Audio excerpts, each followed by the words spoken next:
If you love to travel, Capital One has a rewards credit card that's perfect for you.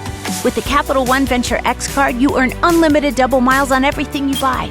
Plus, you get premium benefits at a collection of luxury hotels when you book on Capital One Travel. And with Venture X, you get access to over 1,000 airport lounges worldwide. Open up a world of travel possibilities with the Capital One Venture X card. What's in your wallet? Terms apply. Lounge access is subject to change. See CapitalOne.com for details. 99.3 Nigeria Info will be right back. Good tasty food is worth living for. Worried about your oil every time you enjoy your favorite meal?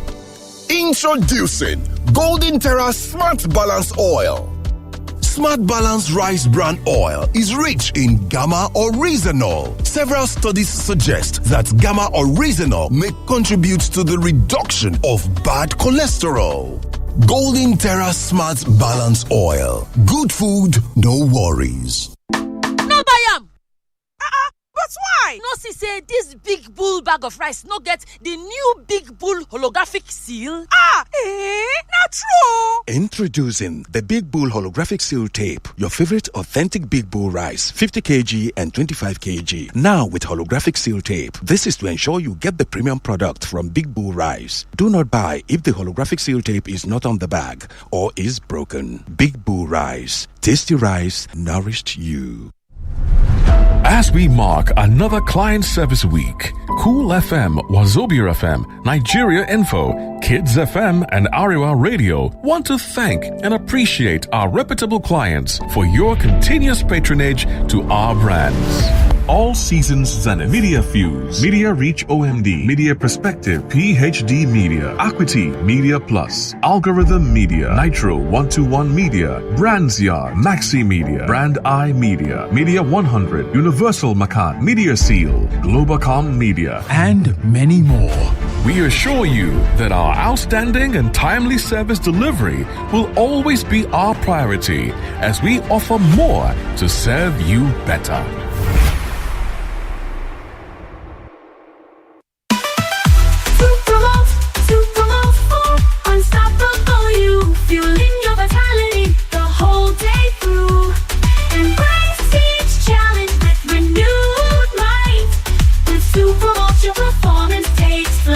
With 20 essential vitamins, minerals, and nutrients, one Supermalt multivitamin after breakfast every day keeps you going.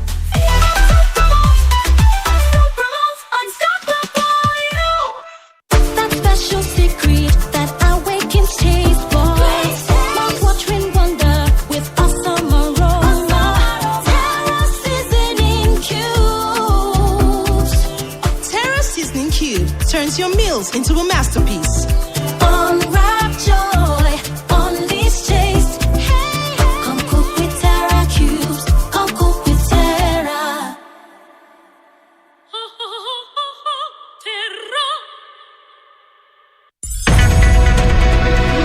We're back. We're back. We're back. We're back. We are back. We're back on 99.3 Nigeria Info.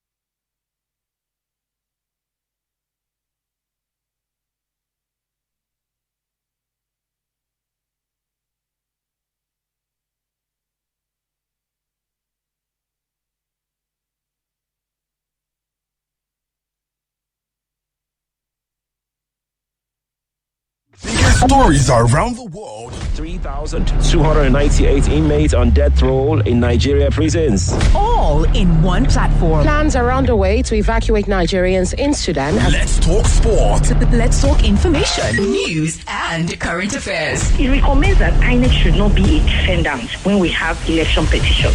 Together, we'll have a great conversation and more. On 99.3 Nigeria Info. Let's When it matters most, turn on your choice for the best of sports. Manchester United 3, AFC Bournemouth 1. News and great conversations. Ken has never changed anybody. It has only hardened people. Please let them ban it completely. On 99.3 Nigeria Info.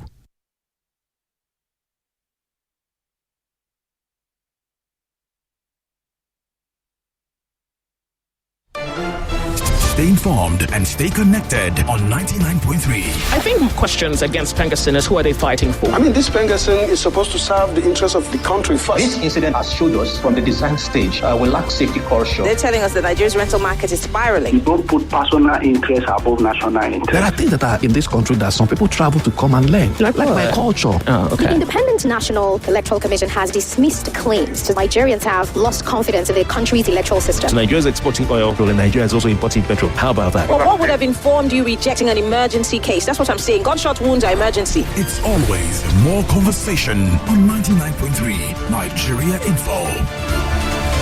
Let's talk. It's 4 o'clock. 4 o'clock. And now the business news.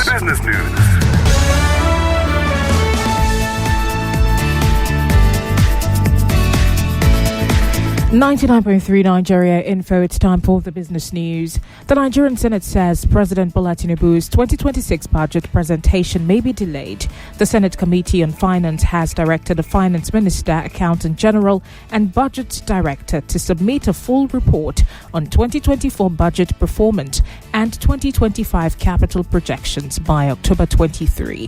Committee Chairman Senator Mohammed Sani Musa said the 2026 to 2029 fiscal plan will only proceed after reviewing the report. Senator Ali Ndume has raised an alarm that the federal government has not released any funds for the 2025 budget, even as the year is ending. He expressed frustration that the executive is preparing to present a 2026 budget while the current one remains unimplemented. Separately, the senator strongly denied a U.S. lawmaker's claim of a Christian genocide in Nigeria. He said the allegation is false and a misrepresentation of the country's security situation. The Nigerian stock market gained 308 billion naira on Thursday, continuing its upward trend. The NGX market capitalization rose by 0.33% to close at 92.8 trillion naira, while the all-share index hit 146,204 points. Unicel, Interlinked, and Caverton led the gainers, each rising 10% as 32 stocks advanced and 21 declined. And that's all for the business news on 99.3 Nigeria Info. I am Buluwati Fe. Jagade Borderlines with Ireti Bakare-Yusuf is up next.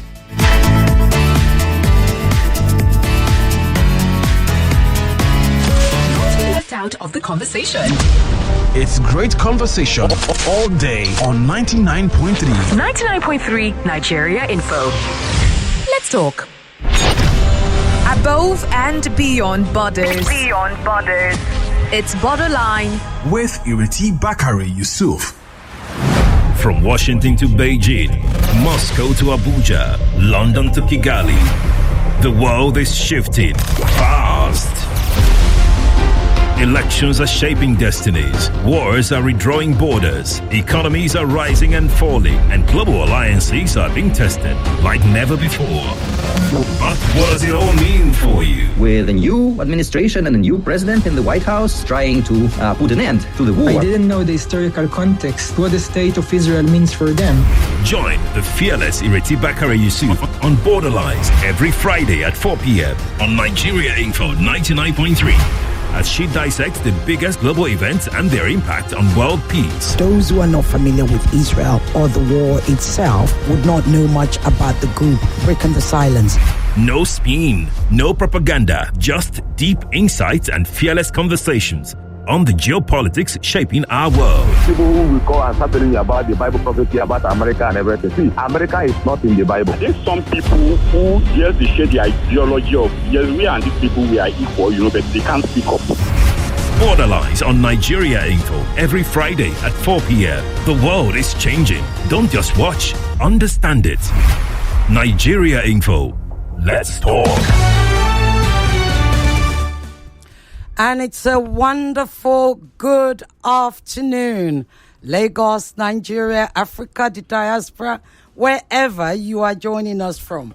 Welcome to us. I'm so excited. Not because the topic is one to be excited about, but because of my panelists. And one of them, we've been chasing her forever. Oh, she knows who she is. Look, welcome to a special edition of Borderlines. It's a special edition because we're going to be talking about the 2 years of October 7th, so the second anniversary of October 7th. We're going to look at what's changed, what we've learned, and what peace should look like. Indeed, it is widely accepted that October 7th has changed the world. But is it for good, for bad, or for better? Anyway, let me welcome my guests because we don't have much to say. Oh, by the way, let me tell you, this is a town hall. So that means I will give you as many opportunities to call in as possible. This is a 2-hour town hall. I'm going to be with the same guest. So yes, I will talk. Then you, my listeners, you think you're the co-host. You also get a chance to talk. Right, so let me introduce my guest.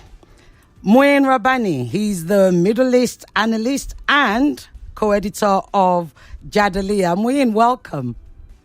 Very good to be with you again. Thank you. And pleasure to be on this program. It's our pleasure to have you. My second guest, I'm going from can you all watch us on YouTube? You can see on YouTube. So I'm going to go in that order, even though that's not how the name is listed on my script. My next guest that I'm going to introduce is none other than the lady herself.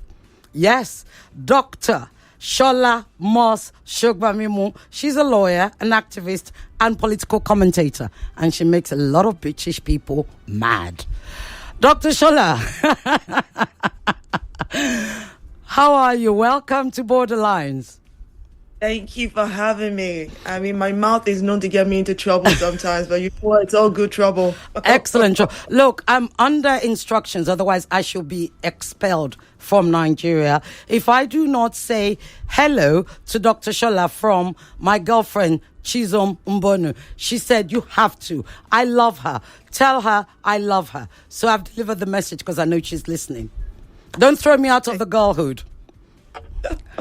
Right, my third guest is Shail Ben Ephraim. He was here just 2 weeks ago. He's the host of Israel-Palestine Report. Shail, welcome. Thank you. So great to be here. Forgive me if I'm a little slow. It's only 8 a.m. here in LA. Oh, wow. Always a pleasure to be on this show. It's an absolute pleasure to have you again. The last time you were very popular. Don't ask me why, but you'll find out. And of course, last but not least, he's been here not once, not twice, but at least 3 times, possibly 4th. He is Ori Goldberg, Israeli political theorist. Ori, welcome. Thank you for having me again, Ireti, and what an honor it is for me to be here with all of these distinguished guests. We know each other from afar. It's really great to meet under your famed auspices. Oh, what can I say? I feel blessed. I'm amongst the best. Like I said to everybody, I have the best international panel today, arguably, and even Al Jazeera can't match this. So let's just stick with that. Right. So going straight to it, let's start with October 7th. And I'm going to start with you, Muin. After all that has happened in Gaza, is Gaza still a physical place, or has it become a symbol of resistance and humanity's failure? Muin, can you hear me? Yes, I was muted. Apologies. No worries at all. It's a very good question. I think it's become both or all three. It's become a litmus test for humanity. It's certainly become a symbol of humanity's failure. But it has also, I think, become a symbol of the Palestinian people's determination to achieve freedom. I think we need to remember that on October 6th, the Palestinian people had essentially been consigned to the dustbin of history. They were out of sight. They were out of mind. There was a process of focusing on normalization between the Arab states and Israel, not in order to promote a settlement of the question of Palestine, but in order to avoid doing so, in order to further marginalize them. And the Palestinians, their role in all of this was to live under Israeli subjugation forever. Now, they were not just going to roll over and die. I mean, we can have a discussion about October 7th and its details and specifics, but the idea that, what did people expect? That there would be no response, that nothing would happen, that was, I think, completely unrealistic. Now, 2 years later, Palestine is once again not only the center of global attention, but is now considered a litmus test for human decency, for humanity, for morality, as the late Edward Said often put it. Against that, the Gaza Strip has been subjected to genocide. It's been reduced to rubble. There has been a deliberate campaign to make it unfit for human habitation. Palestine, tens of thousands are dead, and we can certainly have a discussion about October 7th and about the consequences of October 7th and about what could and should have been done and done differently. But, the Algerians lost the Battle of Algiers. The Mau Mau rebellion was brutally defeated. The Vietnamese Tet Offensive in 1968 was not a military success. But I think what all these have in common is that they formed a turning point in global perceptions and in the world's consciousness, and the determination to see that this issue is dealt with differently and finally resolved. And that, I think, ultimately is a significance of the past 2 years. Thank you. Ori, I'll come to you because incidentally Muin said we should talk about October 7th. Let me ask you, many Israelis describe October 7th as, quote unquote, our 9/11. Did that comparison help Israel reflect and heal? Or did it deepen fear and fuel vengeance? Indeed, some even called it another Holocaust. What do you think? Well, if there's one thing or two things Israelis haven't done since October 7th, 2023, it's reflect and heal. We made a conscious choice not to reflect and certainly not to heal when even before Israeli territory was free of Hamas fighters, Israel began carpet bombing Gaza and later invaded Gaza. The fight, so-called, the beginning of the Israeli genocide, began almost immediately with absolutely no pause, not just for, again, reflection and healing, but even for considering the situation. Israel had, I guess, a singular opportunity to accomplish what had always been a collective fantasy, which is to do whatever it decided it wanted to do about the quote-unquote Palestinian problem. The support of certainly the Western world saw the Hamas attack as just unbelievable, ungraspable even, aggression on the part of, the people whose role was, as Muin so justly said, whose role was to stay oppressed, to stay consigned to the dustbin, was willing to do anything Israel wanted to make sure Israel could make a historical point. that would buttress, colonialism and would help oppression all over the world. Israel blew that opportunity single-handedly. It wasn't just vengeance, even though vengeance played a serious part here. I think it was a more profound psychic process, if you will, a more profound event that was triggered at the level of a collective psyche. We used to think about Palestinians in the lower submerged part of our collective subconscious. That was where we would allow our fantasies to run free, even though we were fairly open about our desire to occupy them forever and to make them disappear as a topic of discussion from any polite forum all over the world. We would never dream of, most of us would never dream of speaking openly about killing them or about ethnic cleansing or about annihilating the space where they lived. There might be talk of settlements, there might be talk of an eternal conflict, but Israelis knew that if they wanted to belong to the great Western world, they could never actually say this out loud. What happened on October 7, 2023 was that this illusion was shattered. We thought, again, as Mohin said, that we were on the verge of making this Palestinian thing go away.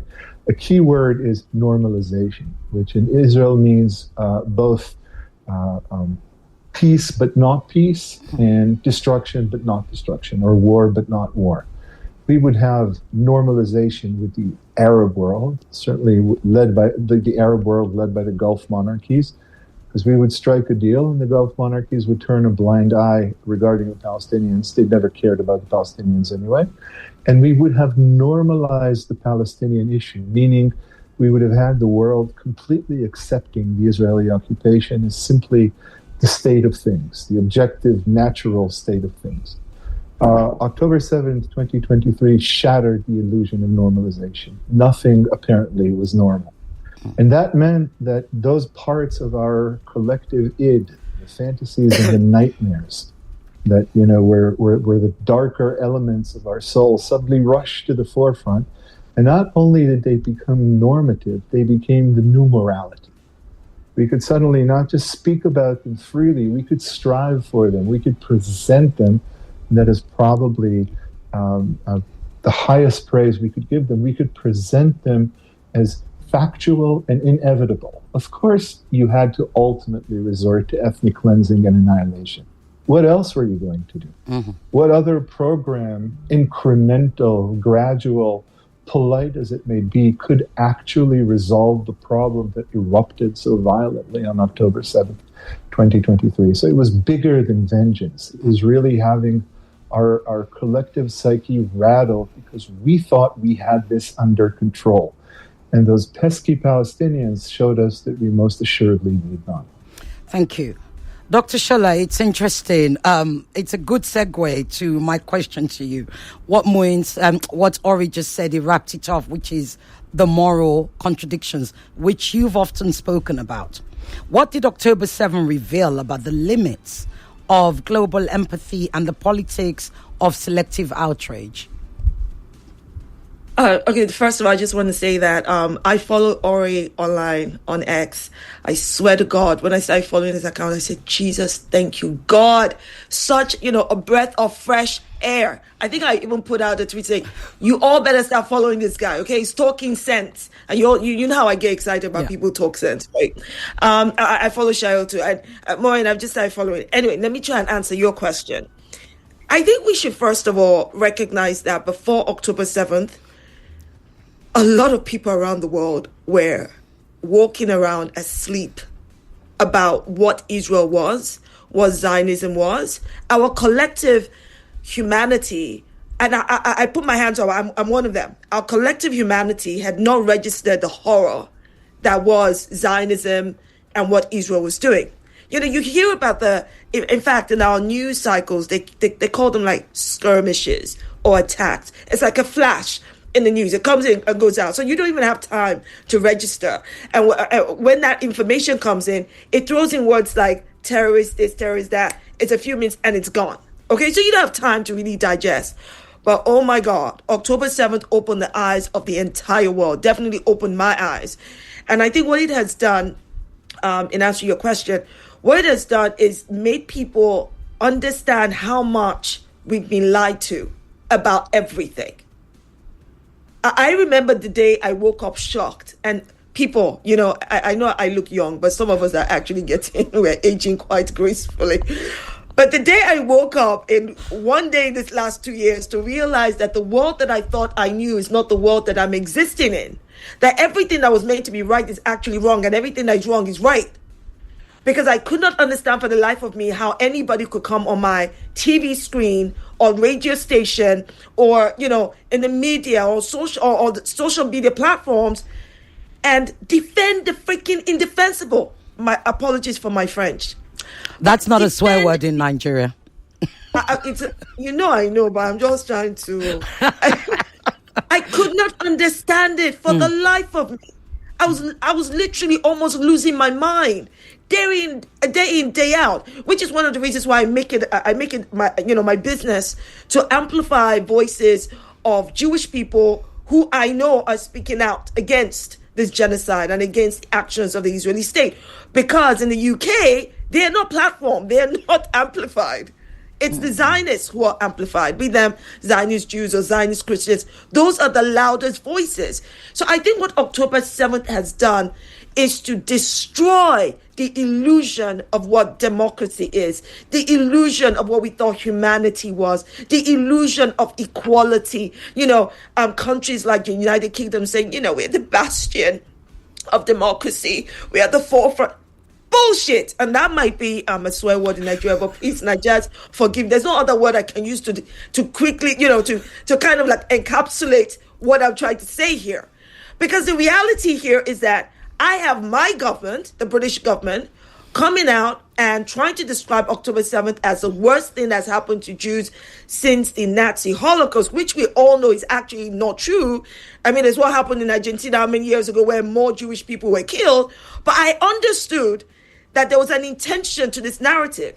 There's an intention to the narrative of to many of the debunked lies, to every debunked lie we've been told about October 7th. And the intention of the narrative is to manufacture consent for Israel to ethnically cleanse, commit genocide, starve Palestinians. And for the world to say, you know what, that's okay because, the Jewish people, the Holocaust, the Jewish people, Hamas, the Jewish people, October 7th, the Jewish people, persecution. It's all of this. And I remember thinking when the news broke out, I remember thinking, oh my God, this sounds so awful. This is terrible. How could this have happened? But even at the back of my mind, something was telling me something was off here. But I couldn't put my finger on it. When you just in your spirit feel there's something just not quite right. And maybe because as I'm getting older, I've become more cynical about everything I hear, and I also understand how systemic power constructs like white supremacy shape and frame narratives. So when the truth started coming out that there were no 40 beheaded babies, imagine if there were really 40 beheaded babies. You would know why people go, oh my God, okay, we need to go there and do this and do that. But to deliver collective punishment on an entire population that did not commit a crime, that's genocide. That's just absolutely wrong. So I think what October 7th has also done, if I might quickly add, is it has drawn the collective will and power of the world. And I love to see it.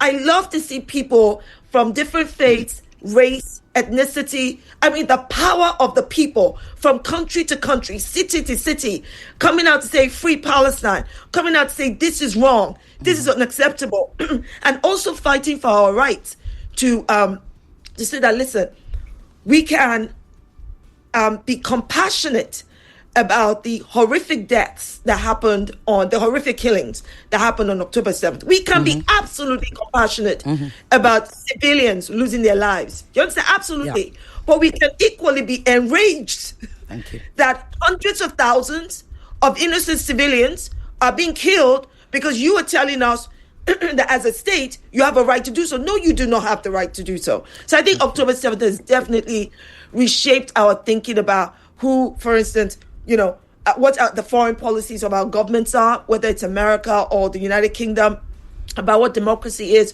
what humanity stands for. Our eyes are opening to such an extent that we see that, I've said that my country, United Kingdom, is now occupied by Israel, and it's been occupied by Israel for a long time, and people get mad at me. And I say that, Zionism has also pervaded every facet of British society. People get mad at me. I'm like, why are you getting mad at me? When I can see people losing their jobs because they say they don't stand with Israel. When I can see people being punished for expressing an opinion such as free Palestine. When I can, all of these things tell me that our very basic human rights of freedom of speech and freedom of expression are being attacked in the name of an ideology called Zionism, to support a state called Israel that has jack all to do with us. Because last time I checked, we are not the United Kingdom of Israel. We are the United Kingdom of England, Wales, Northern Ireland, and Scotland. So what the hell is Israel going to do with us? Thank you so much.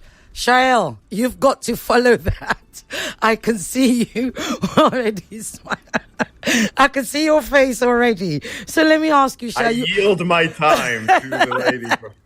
I follow Shael too.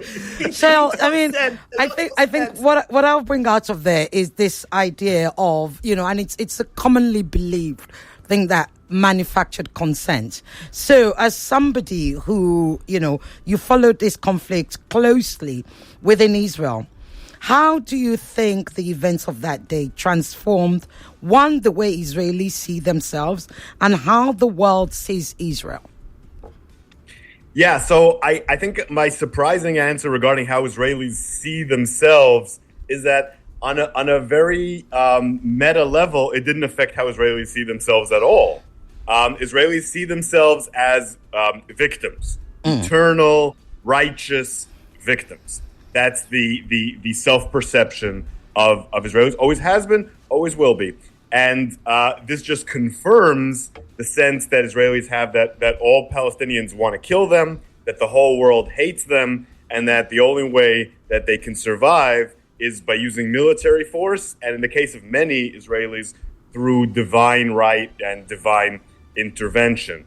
So it just confirmed everything. It made Israelis a lot more certain of a narrative they've been fed from, with their mother's milk, and I include myself in that most certainly. And the reaction of the world also confirmed everything that we're told as young Israelis, that the entire world is anti-Semitic, the entire world is out to get us, and it really doesn't matter what we do. So we might as well do the worst. We might as well go to the absolute extremes because we'll pay the same price either way. That's the Israeli psychology, and it's not a right wing, left wing argument. It's not something over which there really is any particularly vibrant debate. The squishy middle and the Zionist left, and even a good deal of the so-called radical left in Israel, firmly believe that the entire world is anti-Semitic, and it doesn't matter what Israel does. As far as the way the world perceives Israel, there we've definitely seen a significant shift. I think in the outside the Western world, there already was a lot of suspicion towards Zionism. If you look at votes in the UN, they already habitually went against Israel. But we're seeing a sea change in the approach towards Israel in the West, and the most important place, of course, being here in the United States. I just saw a poll that for the first time, Palestinians are more popular. They have more support in the United States than Israel does. That would have been unimaginable before October 7th. There were some signs of it with younger voters under 30, but now we're seeing it among everyone under age 50. And we see entire generations that have seen nothing but Israel's most violent, genocidal, and naked side. But I think it's important to note that it's not so much that there's been any major shift in Israeli foreign policy, as much as there's been a shift in the language Israel uses to justify its policy. You know, the end of woke and the popularization of not being politically correct that Trump has brought to the fore has allowed Israel to express its actual feelings towards Palestinians, like Ori was talking about.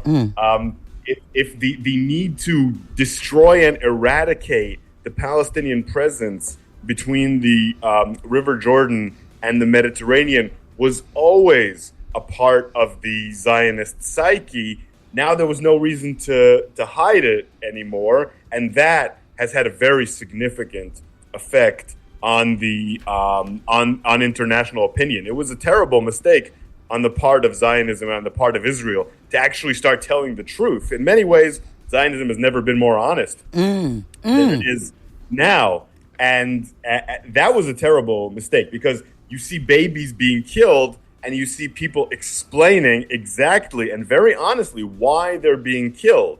You know, you have people saying, well, they're going to grow up to be terrorists. They're all terrorists. Every single piece of this land belongs to us. There's no such thing as Palestinians. They're a fake group of people. All these things that I've heard my whole life from Israelis in private, but not what Israeli officials were saying on TV. And, you know, there's just this illusion that a lot of Israelis have that you can just say whatever you want about Palestinians and it's fine because it'll get a lot of likes and retweets from certain kinds of people. And we all know exactly who these people are. They're white supremacist Nazis who love this. So because you get this approval from certain people in the world, Israelis think that it's fine and you can say whatever you want. And that's actually really come back to haunt them. Because outside of that bubble of white supremacist nut jobs, most people don't like people who say, I'm killing babies, and it's great that I'm killing babies, and this is why I'm killing babies. Thank you so much. It's been a terrible mistake. Thank you. Muin, my producer is saying to me, I didn't ask Muin the October 7th question. So I'm going to give you like a minute to come in, especially since you kicked it off. Would you like to add into that, you know, your thoughts as to what October 7th changed? I'll give you a minute or two. Yes. Well, I don't think that even now, 2 years later, we have a comprehensive, definitive idea of what Hamas hoped to achieve on that day. As far as I can tell, the objective of the October 7th attack was to irrevocably shatter the status quo, to demonstrate that the Palestinian people would not just roll over and die.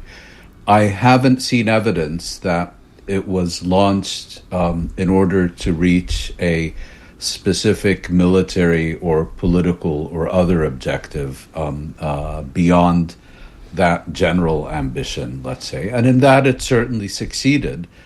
The status quo has been irrevocably shattered, and I think in the coming months and years, we will find out in which direction that status quo has been irrevocably shattered.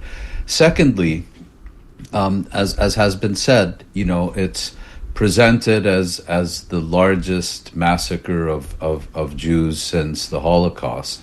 Well, not only is that technically inaccurate, because that was actually in Argentina during the 1970s under the junta that was actually armed and supported by Israel.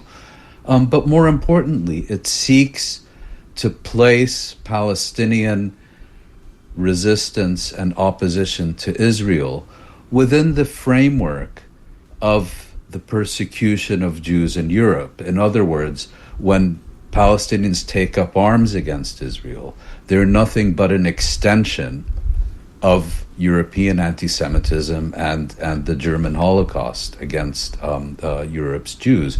And by doing so, it seeks to remove it from its actual physical and historical context, which is a Zionist project in Palestine, and specifically the Israeli occupation, the Israeli creation and occupation of the Gaza Strip, and more recently, in the last 15, 16 years, Israel's blockade and siege of the Gaza Strip. And I think it's important to place it in the proper context, because unless you do, not only can you not understand what happened and why it happened, but you also will be unable to understand the consequences and ramifications of what happened, and crucially, what now should happen.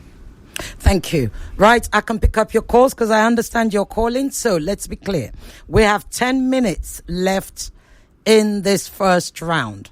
You must be quick, not long stories, no co-hosting with me right now. Just ask your questions. Short, sharp, succinct. Don't give us the history, just give us the questions. And please feel free to say who you have the questions for if it's for the whole panel. Right, wait. The numbers to call is 0201 277 0993 if you're a man. Some of you will pretend to be a woman and still call this number 0201 465 7190. Let's talk. Hello? Good evening. Good evening. What's your name? Where are you calling from, please?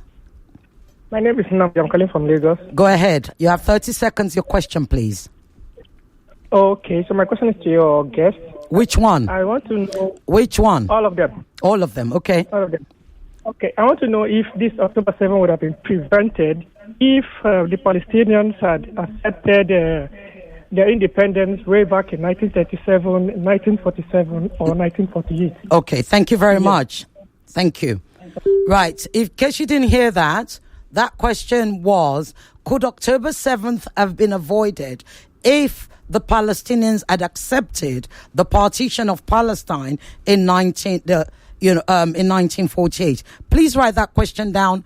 I will go to another call. I'll be back with you, Mike Panel. Hello? Hello? Yes, good afternoon. Good afternoon. What's your name and where you calling from, please?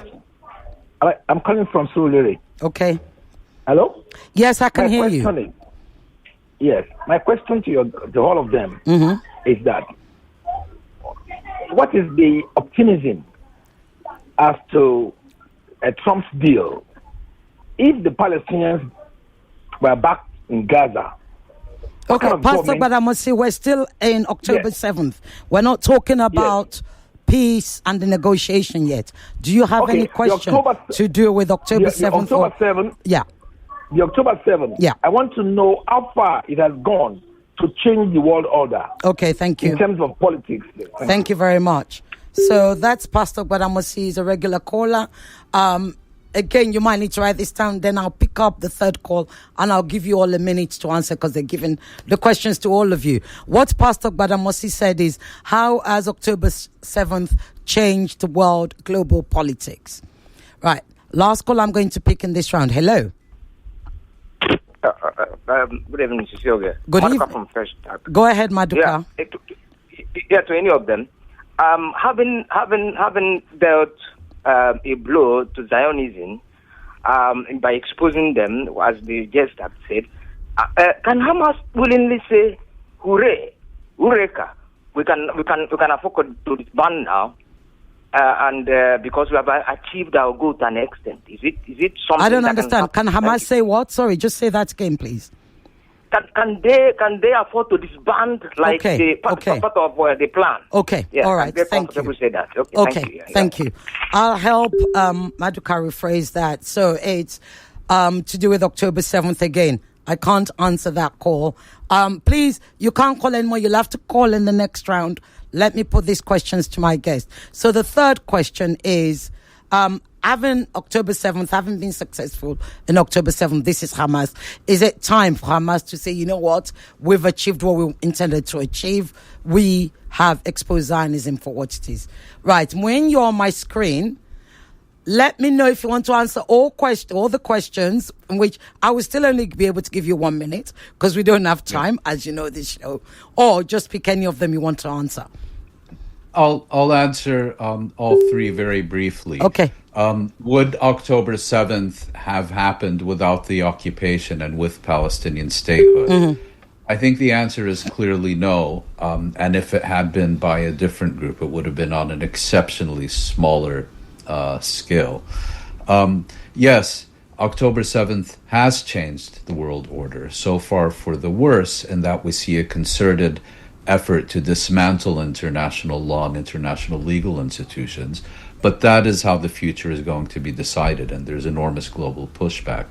Thirdly, no, Hamas, I think, has no intention of disbanding or disarming, and that's what's up for discussion and contestation now. Thank you. Right. Dr. Shola, do you want to come in very quickly? I'm going to give you 1 minute. Okay. Oh, that'll be hard. Okay, so let me start by saying that I'll start from the end to first. Yeah. So I don't think that Hamas can go eureka. Dismantling Zionism was probably an afterthought, because to me, it looks like the goal for October 7th was to let Israel know that, listen, we're not going to crawl under the stone and our people can defend or resist. But also because they wanted to get all these prisoners, all of these people that Israel had been, all of the Palestinians that Israel has been imprisoning without any due process. They wanted to use it. That's why they took the hostages as well. And how has October 7th changed global order? I agree with Moin. I think that the reality here is that, for instance, when you talk about politics, even at a national level, I say to people in Britain, never again should we vote in a Zionist into any position of power. And we also see how Zionism and the whole, conversation around anti-Semitism is being used to strip us of our freedoms of speech and freedoms of expression. Mm-hmm. So I think it has changed the way the entire world is thinking about the impact of these kind of ideologies. So people are actually I definitely look at Zionism the same way I look at white supremacy, same way I look at Nazism and fascism. And that is just opening the world's eyes.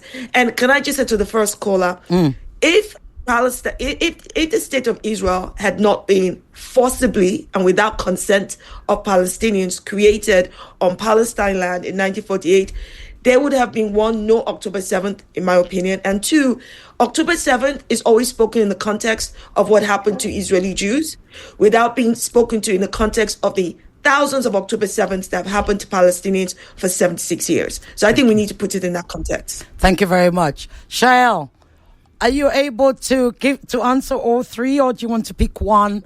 You have a minute. A minute and a half. Okay, I'll be kind. So you don't think I'm doing girl power with Dr. Shola. I can't hear you, Shael. You're on mute, I think. Are you there? I can't. Why can't I hear Shael? And he says he's not on mute. How about now? Can you hear me now? I can hear you now. Yes, thank you. Okay, so I will answer all three. Try. Okay. So could October 7th have been avoided? So if you change one factor in history, you'll change all the factors, and October 7th wouldn't have occurred on October 7th the way it had occurred. But I think the question was deeper about whether there'd still be a conflict. And I think that ultimately, and here I might part with the rest of the panel, this is a mutual problem. It's a Palestinian problem, and it's an Israeli problem. Both sides do not recognize the other as legitimate. Both sides do not recognize the other story's pain and trauma as real. And I don't think that accepting the partition at a specific moment of time would have changed that. It just would have changed the specifics. You would have had this battle on this date, this battle on that day. It would have been an army instead of a supposed terrorist group, and all that sort of thing. But the trouble is conceptual. It's spiritual. Neither side accepts each other, and there'd be another slaughter somewhere else. Okay. Has it changed the world order? No. But the world order is exactly the same. It's a world order of oppression that allows genocide, that treats people as real estate deals. What changed as a result of October 7th and the war since is that it's been very much exposed. Everyone sees the naked structure of oppression that is behind all these so-called governments that are the real terrorists in the world. And that includes Western European countries like Germany and the United Kingdom, and of course Trump and the United Arab Emirates and Israel and Qatar. They're all behind all this slaughter because it makes them money. And everyone sees that now. And they're using their power to oppress anyone who speaks out against genocide and any international organization that holds people accountable, like the ICC and the ICJ. And everyone sees that now. And the question is, do we do anything about it? As for can Hamas afford to disband, I think that Hamas's mistake right now, or maybe their mistake going forward, will be to maintain their existence apart from the PA and apart from Fatah. I think what the Palestinian people need right now is unity. They absolutely have to have unity, because what Netanyahu and people like that prey on is division among the Palestinian ranks. They played divide and conquer, and Hamas have fallen into that trap and have allowed themselves to be used by Netanyahu as, look, those are the terrorists, and these are the people that also are terrorists from Netanyahu's perspective, but we treat them differently. And all that has been used to subjugate the Palestinian people. And if Hamas really care about the welfare of Palestinians, they need to unite with Fatah, and Fatah needs to do the same.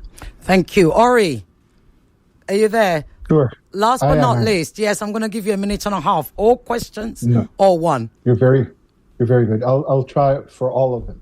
I'll start with the third. Can Hamas afford to disband? I don't think Hamas will disappear. I agree with everything that's been said already. I think Hamas's challenge is to actually keep doing what it has been doing so far. It has been able to present itself as the grown-up in the room, certainly with comparison to Israel.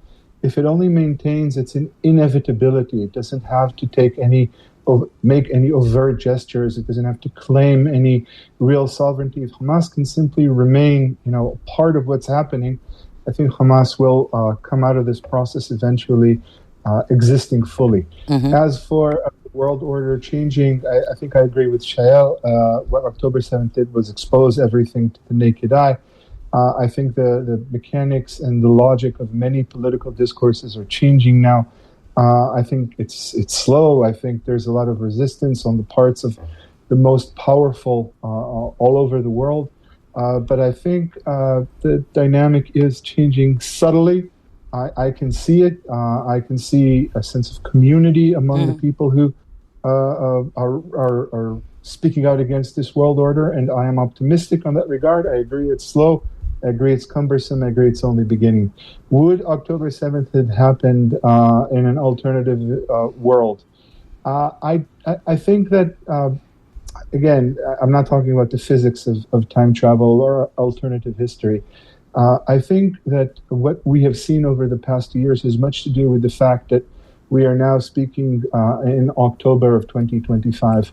It's the passage of time that has shown what people are capable of, not their innate qualities. So I agree with Shaya when he says both sides have a hard time acknowledging each other. But I think Israeli burden of proof, the onus lies on Israel's shoulders, not on the Palestinians. I think that if we want to emerge from October 7th, we have to accept the fact that given the choice, or given that particular junction in history, Hamas chose to irrevocably change the status quo, as Maureen said, but Israel chose genocide. And that says a great deal, and it places a very different set of responsibilities on the shoulders of both players. Thank you so much. Can I just quickly add something? Yes, go ahead. Go ahead. On the last question, I think the caller was trying to stress on if Palestine had accepted statehood and mentioned a number, certain years. And I think the reality is here, we forget that Palestinian Jews existed on that land for thousands of years, side by side with Palestinian Muslims, and both sides. I mean, we're talking about faith here, and alongside Palestinian Christians. There were no October 7th. I'm sure, look, I'm sure as much as they lived side by side, but, as neighbors and loved each other and shared stuff, I'm sure they had their bickering, that's not about the point was there was no October 7th and it wasn't about you must accept me and I must accept you. Do you see? The reason why there's a whole different dynamic is because a whole state was forcibly created without the consent of the people, the indigenous people who were already there. And by the British. And the whole narrative now is that I have to start getting into dumbass conversations about what happened 2,000 years ago, 1,000. Like, why the hell am I having this conversation? There's no point to it. But that's the conversation that keeps driving this narrative. So if Israel had not been forcibly created on Palestine, no, there will be no October 7th for, to the Israeli Jews. And there would have not been any thousands of October 7th to Palestinians. I think that's just the bottom line. Thank you. They would have been living side by side because, as I understand it, Palestinians had already been welcoming to, refugees, those running from, genocide in Armenia and even from Europe, Jewish people from Europe, they had, welcomed them in already as neighbors and let's help you out and let's all live side by side. So that's not the issue. The issue is the Zionism, creating a Zionist state, which then weaponized the Holocaust and the trauma of Jewish people to commit genocide and ethnic cleansing. Thank you so much. Moyen, you had something to say. I think you were backing up what Dr. Shola was saying. No, just to point out that in this discussion, Britain is the root of all evil. Oh, my brother, preach. Just speak it again. Speak loud for them at the back because they didn't hear you the first time. Okay. Right. Can we take one more call? I have 5 minutes before I go to commercials. Trust me, reluctantly, I will be going to commercials because I actually don't want to stop this. So let's answer that call. Hello. Hello. Yeah, good evening, Sisiogi. Good evening, Emmanuel. 30 seconds.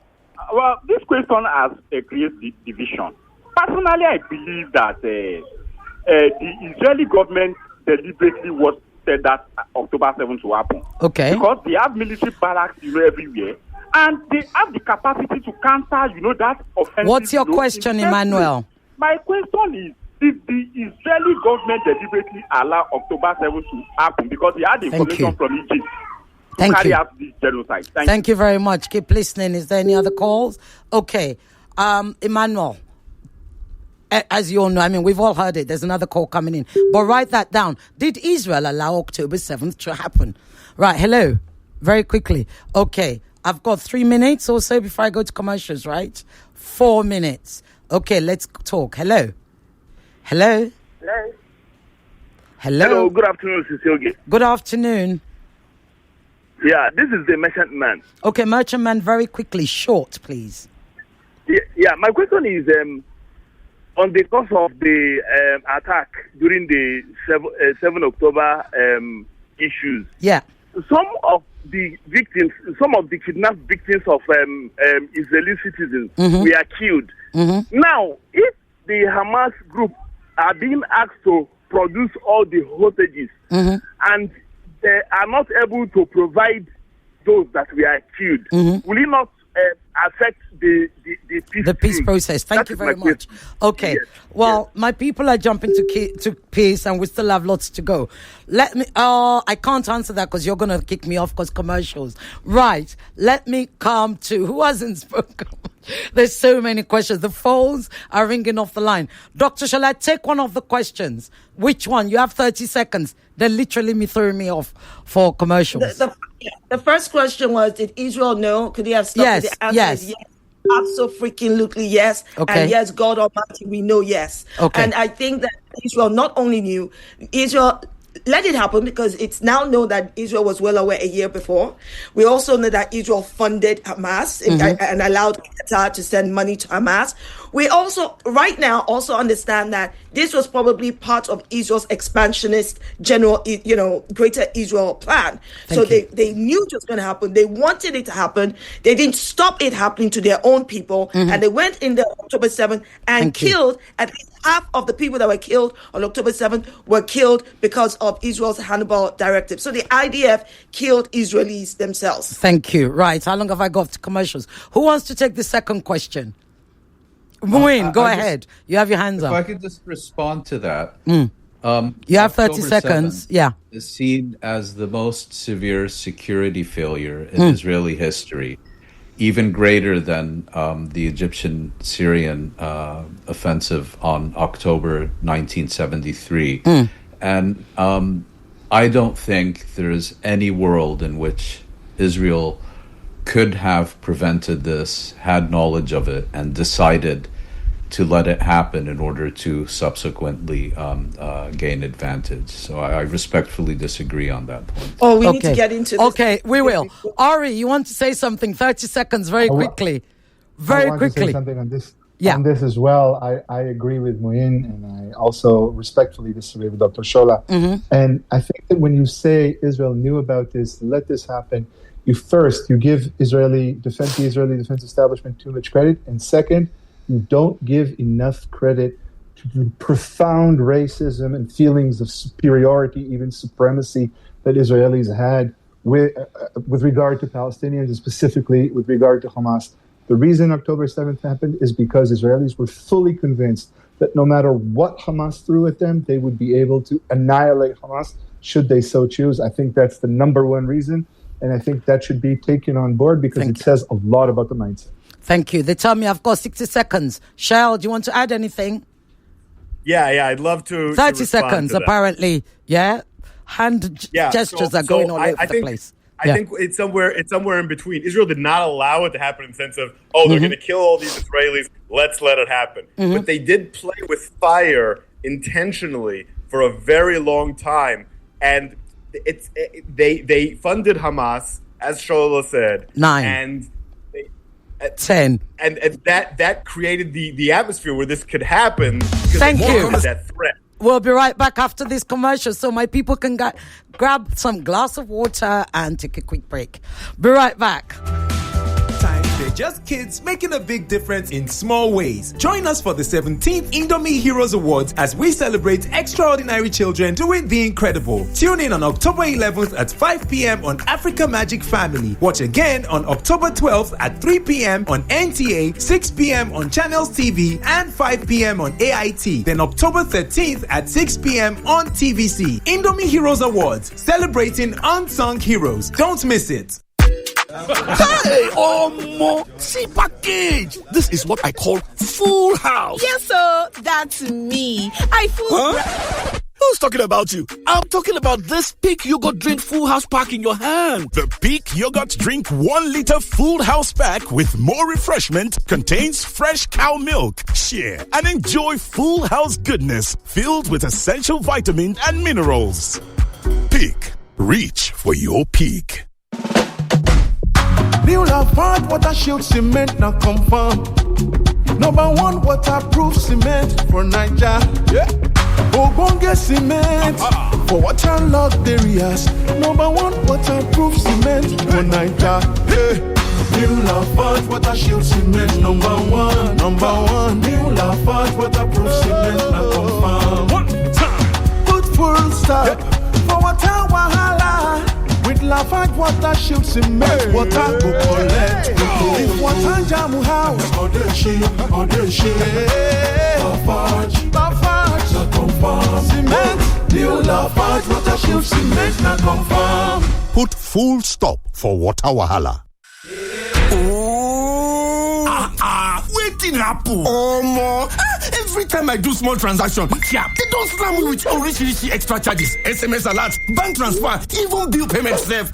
They know they pity person at all. You never hear say with Smart Cash, you fit send money go another bank, pay your bills, and receive SMS alert all for free. For free? Yes, now for free. Then go even pay you 15% interest per annum on top your savings. Hey, got so for me now. I fit enjoy Smart Cash. Dial *939# or download the Smart Cash app today to begin enjoy zero extra charges on all transactions. Smart Cash, money matter na sense. Smart Cash na by Airtel. Progress isn't one big break. It's in the little wins that happen every day. Like when you finish selling your goods before noon. Or when your customer says, I'll be back tomorrow, and actually comes back with a friend. It's being able to say yes when your child makes a request. Or hitting your honeymoon savings target every month without fail. Progress is knowing you're not doing this alone. That you have a bank that sees your effort, understands your journey, and supports you at every stage. Download the MoneyPoint app today. MoneyPoint, made for your progress. Guess what, Nigeria? The Kellogg Superstar Quiz Show is back with season 4. Get ready to watch young superstars from schools across Nigeria battle it out in the ultimate contest of knowledge, speed, and fun. Catch all the excitement from 12th October on Z-World, DSTV channel 166, and GoTV channel 30 every Saturday and Sunday at 10 a.m. sharp. It's going to be a thrilling journey of learning, laughter, and superstar moments, and you don't want to miss it. Superstar Quiz Show. Stay fresh, stay dry with Nivea Dry. No bad smell, it dey protect from sweat and it dey last wella. Nivea Dry don't get 25 ml pack. Make you rush go buy am. The price set, no dey tear pocket. Make you stay fresh, stay dry with Nivea Dry. Nivea Dry deodorant will help you maintain your steeze. It don dey for 25 ml small size for boys and girls wey sabi. Here you go, dear. Mom, you didn't add milk. No need to. Taste it and see why. Wow, but how? Is it milky? Yes. Is it creamy? Yes. That's Milo 3-in-1 milky and creamy for you. It's so milky. I don't need to add more milk. I love it, Mommy. Give your kids Milo 3-in-1, milky and creamy. It's truly milky. It contains calcium to help your champ win every day. Milo, energy to go further. Milo. Welcome back to your number one talk, news, and sports station. This is Nigeria Info.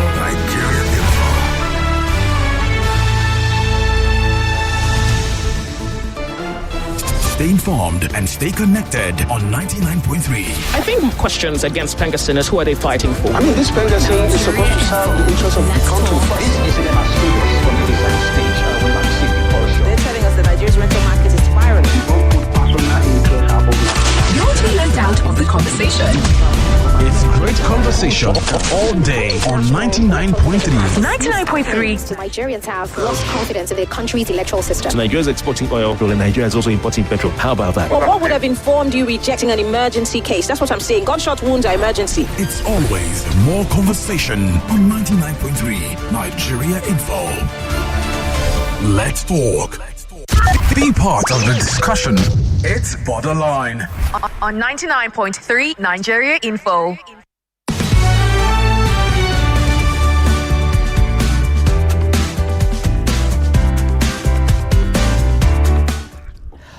Welcome back to a special edition. If you didn't join from the beginning, in fact, I can't explain to you what you've been missing. But go on YouTube now. You can watch us on Nigeria Info FM. You can watch us on Facebook Live, because everything is being broadcast live. Or you can listen to Nigeria Info 99.3 FM Lagos. Of course, we'll be syndicating this show. There are other, other stations that are carrying it, some out of Nigeria. So, before we went on commercial break, Dr. Shola wanted to respond to the question. Emmanuel, I trust you to ask that kind of question. It would be you that asked this question. So Emmanuel asked the question, did Israel pretty much allow October 7th to happen? Muin Rabani, Ori Goldberg, and Shael Ben Ephraim, none of them agree with Shola. Dr. Shola is standalone and she wants to come back. Actually, she wants us to discuss it. So we're going to discuss it for the first 10 minutes of this part 2. Go ahead. So I'm only going to give you 2 minutes so that everybody gets their chance, Dr. Shola. Amen to that, and just hold me to it. Okay. So I heard what Moe, Ori, and Shael said, but whichever way you cut it, Israel was provided with intelligence. There is hard evidence that Israel was provided with the intelligence that Hamas was planning this, with the hardcore evidence right next door to them. I agree with Ori about the sense of superiority and supremacy that exists. I do not deny that it is important not to underestimate the sense of supremacy that some Israelis will have, that whatever Hamas tries to do, they're going to fail. But that does not change the fact that they knew. They knew. All right. And at the end of the day, on October 7th, even Israeli IDF soldiers have said that they were told to stand down. They knew stuff was happening, but they were told to stand down. And as I understand, I've not been to Israel, but as I understand, we're talking about a really small space, really small, in terms of going from point A to point B. And then there's no reason why a country which has, armed, representation on every single point could not have responded quicker to what was happening at the kibbutz. And then when they did now get to the kibbutz, why was it that a Hannibal directive was issued, knowing fully well that shooting into kibbutz would kill Israelis, shooting into people, running at the musical festival will kill Israelis as well? It makes no sense. So whether we call it they allowed it to happen, or we say it was depraved indifference to life, or negligence or recklessness, the bottom freaking line is that the state of Israel did not protect its people and it let it happen. There's no other way that I can shape it. Thank you. Well, okay, so I'm going to come to Shael because having been in the That's a big grin on his face. Like, let me get into that with Shola right now. Right. So, having been in the IDF, I'm going to ask you, do you agree with Dr. Shola that the state of Israel let its people down? They definitely let the people down, but I don't agree that it was intentional. And I had the misfortune of being in Israeli intelligence, so I know a little bit about how they process things. Yeah. So you have the raw information and you have the concept that's behind it, right? And raw information is coming in all the time. And raw information is, this is a threat, that's a threat, this is a threat, that's a threat. And if you took every threat seriously, you soldiers would be invading every country everywhere 24 hours a day. What you need to do is you need to prioritize. This is a bigger threat, that's a smaller threat. And what Israel, the concept that Israel had, very similar to 73, which was talked about before, was that these people aren't, and what's similar to what Ori talked about with supremacy, people aren't the biggest threat. Even if they attack, it won't be the end of the world. It's not a strategic threat. The strategic threat comes from Iran. The strategic threat comes from Hezbollah. And then there was also the question of securing the settlements instead of securing Gaza. That was seen as a bigger priority, partially at least because that's the voter base of the government, and that became increasingly important. So you had this question of prioritizing. It's always easy to take the raw information afterwards, like the flight lessons of 9/11, take it in isolation from all the other threats that analysts see every day and say, oh, they missed that. But it's not so much that they missed that as much as they decided it's not as important as other information because they had the false conception of reality before, just like the United States with Pearl Harbor and so on and so forth. This is just human nature, and hindsight is always 20/20. But the concept was wrong. But Shia, how do you then explain that on the day itself? On the day itself, this is the equivalent of people calling the police, 911, 999, saying, people are here killing me. I need your help. I need your presence. And the IDF soldiers saying that they were told to stand down. How do you explain that it took almost 2 hours, as I understand it, for any help to show up? Whether it was police or IDF. Thank you, Dr. Shola. Who wanted to respond?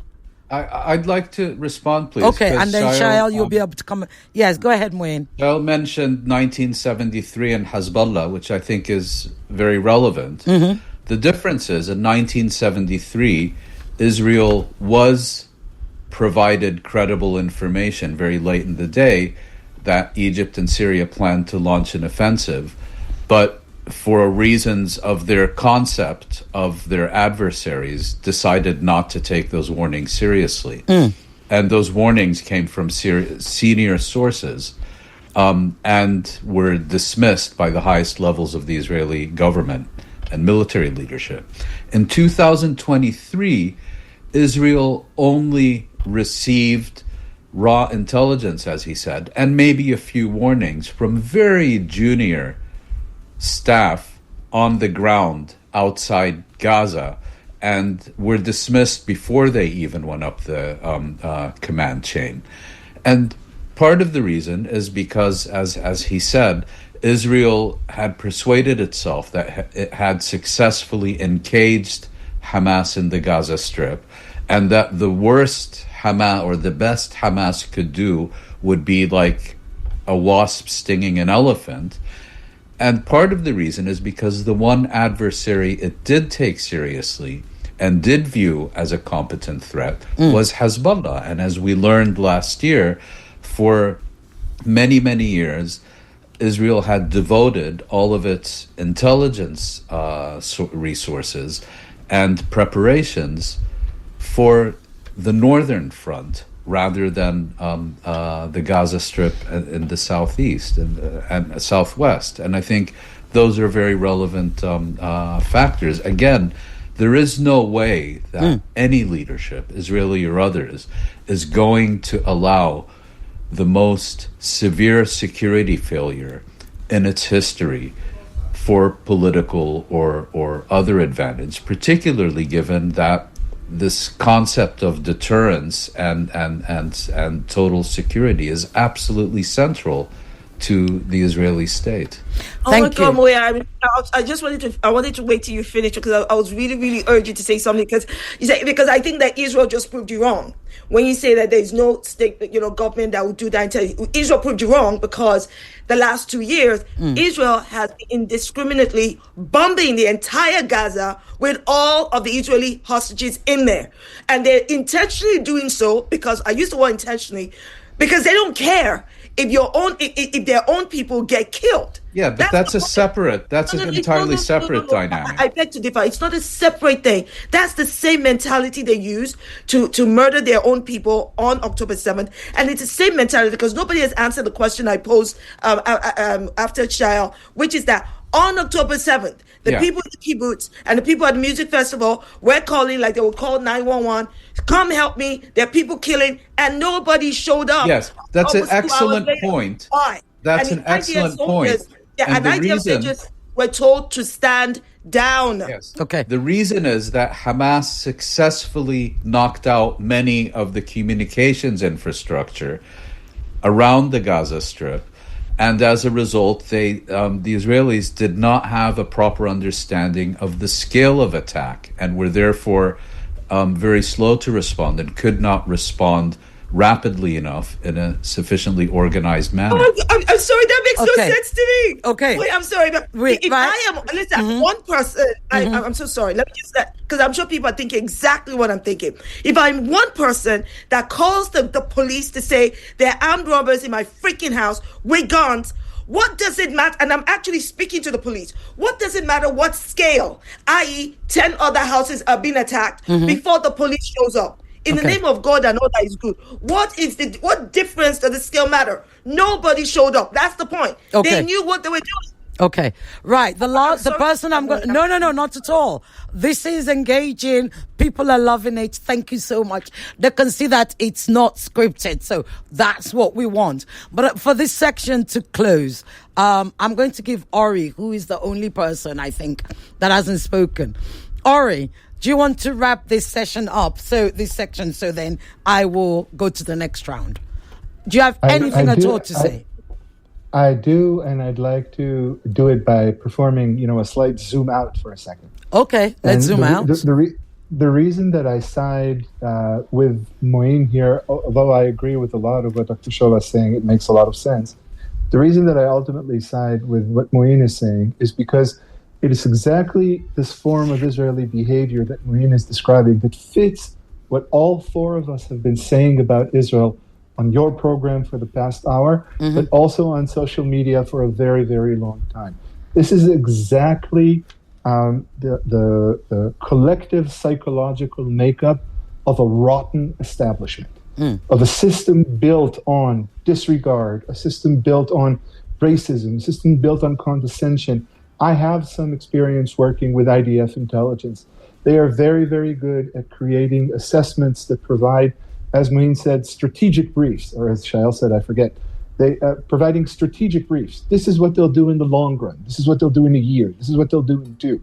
What October 7th was an immediate attack. What happened in the music festival, I think, as far as I know, that wasn't even planned in advance. They just discovered the music festival and came in using hang gliders that Hamas had prepared for any kind of potentiality. That was something that the IDF was not capable of handling. And once it saw that this was the case, that's when it turned on the Hannibal Directive. Because the IDF realized that this was out of its hands, not because it was too sophisticated, not because it was so well planned, even though it was, but exactly because it was immediate. It was man to man. It was not disguised in some kind of broad, abstract, strategic discourse. This was Hamas leveraging an opportunity in combat, something that the IDF has not done for more than 40 years. I think that's why the IDF failed. That's why ultimately the IDF fired on and killed its own citizens. And that's why this isn't a conspiracy led by leadership, rather a reflection of, again, everything that the 4 of us have been saying for such a long time about the way Israel operates, about the way Israel thinks. Thank you so much. Okay, so we're moving on to the next round. You can send a WhatsApp to 0809 597 5805. So you don't have to wait for me to open up the calls, because I will be coming to your calls soon. Make sure you're listening. My advice to you is write down your question before I open up the calls. Right, so before, just so we don't even, I was going to keep this till the end, but I think we should ask now, because the speed at which this is moving, we might not get a chance, and I would have done an injustice to the man himself. So, for the first time, certainly in my lifetime, and I think in all of our lifetimes, unless somebody can tell us differently, we had a head of state, the president of the most powerful country in the world, campaigning for the Nobel Peace Prize. Indeed, he campaigned and campaigned and campaigned, and it became pretty much like a global campaign. In the last month, he revved up to tempo and he continued to campaign. This morning, we all woke up and we learned he didn't win after all. Somebody else won. It's not about who won. My question is, Donald Trump did not win. And what does this mean? Before we even unpack the peace process, since Donald Trump, the man, the self-confessed, the peacemaker of the Middle East, peacemaker in chief, etc., etc., he didn't get the prize for his pet vanity project. What happens now? Dr. Sheila, I'm going to come to you after, because I know you're going to be big on this one. You're going to enjoy it too much. So I'm going to go to Ori. You're in front of me. Why are you turning your... Ori, I was coming to you because I often come to you last, but I'm going to come to you first because you're already in front of me. Donald Trump didn't win. What does this mean for Is he going to now blow up and abandon the peace process? Or is he going to work hard for next year? Or should we just laugh that he didn't win and move on? I don't think it's going to blow up the peace process. I never thought it was for him. That for him, it was about winning the Nobel Peace Prize more than anything else. In fact, the Nobel Committee actually gave him a bow with its choice of the leader of the Venezuelan opposition, because he's talking about starting a war against the current Venezuelan leadership. So that means they wanted to tell him, "Hey, we're on board. We're just not going to make this as blunt as you'd like it to be." I think Trump is in this for other reasons. I think Trump is in this to alleviate the massive internal criticism that he's experiencing from his own people in the United States, not on the left, but within his own MAGA base. I think Trump looks at and has looked at what is happening on the ground in Gaza as the mega deal that the Abraham Accords were perhaps supposed to be. Not necessarily in the sense of making the Palestinian problem go away, although that's already there as well, but in the sense of showing the world what he can do, in opposition to the diplomatically led world order that's, until his term in office, or his terms in office, was the standard setter for how you end wars, or how you achieve peace. Trump, I think, is seriously, as far as his legacy goes, engaged in the notion of a deal and of himself as the ultimate deal maker. And there's certainly a deal in play here. I mean, a lot of people who are looking at what's happening on the ground are calling the Turkish President Erdogan the big winner of what's happening in Gaza, not the Palestinians and not the Israelis. And that's because Trump or Trump's people made this circular arrangement that ultimately ends up with his triumph. So I don't think it says much about Trump's commitment to what's happening. I think Trump is actually committed for his own reasons. I think the Peace Prize was something that we all, enjoyed as a kind of a comic relief. We could all chuckle at Trump. I think Trump represents something else, not just a power-hungry wannabe. Thank you. That's Dr. exactly Shola, I'm coming to you. I know you. I mean, I'm like, girl, we need to laugh. I can't even ask my question because I'm already looking at your face. Let me tell you something. We need to laugh, belly laugh, have like drums of palm wine to flush down the laughter, and then laugh some more. Because this was totally a power trip for Donald Trump. Trump was like, ooh, if that Barack Hussein Obama can get a Nobel Prize, I want one too. And he thought, there's no way on God's earth that it would have made sense to give the president of the country that was arming and funding the genocide of hundreds of thousands of Palestinians a Nobel Peace Prize. This is the equivalent of saying to the British, oh, please, we just want to thank you so much for ending slavery. Are you mad? It's like saying to the British, oh, thank you so much for no longer colonizing us. Let's give you an award. You do not reward the oppressor with an award. And let's not, I know Ori made mention to the nod that the committee he says gave Trump. I don't think they gave him a nod. In fact, I watched the video earlier that made me cackle so hard because they said, to the question about why Trump wasn't awarded, they said that when you look at the pictures of all the people who've been awarded, they give it to people who have courage and integrity. I love it. I love it for him. And for me, I don't usually dunk my biscuit in a tea. But on this is the dunk biscuit in a tea moment. Thank you. The man does not deserve it. He shouldn't have it. And he only wants it for his own useless ego. Thank you. Moeen, I've had to stop laughing because I'm now going back to my serious face. Dr. Shola will get me in trouble. Moeen, so the winner is, Maria Corina Machado. She is the opposition, the head of the opposition in Venezuela. But again, I asked the question. I mean, although Ori did say he doesn't think that the Middle East was his pet project. He thinks that Donald Trump was very serious about peace in the Middle East. If Donald Trump had one, he was nominated. Part of the reasons he was nominated was for the Abraham Accords. What does that mean? Well, I actually going to agree with both Shula and Ori. As you may recall, there was a hard deadline for reaching the agreement in Egypt, and that was to ensure that an agreement was reached before the Nobel Committee issued the award. Trump was so obsessed with it that there was actually a serious headline in a serious newspaper yesterday, the British Guardian, saying something along the lines of Norway preparing for the possibility that Trump won't win.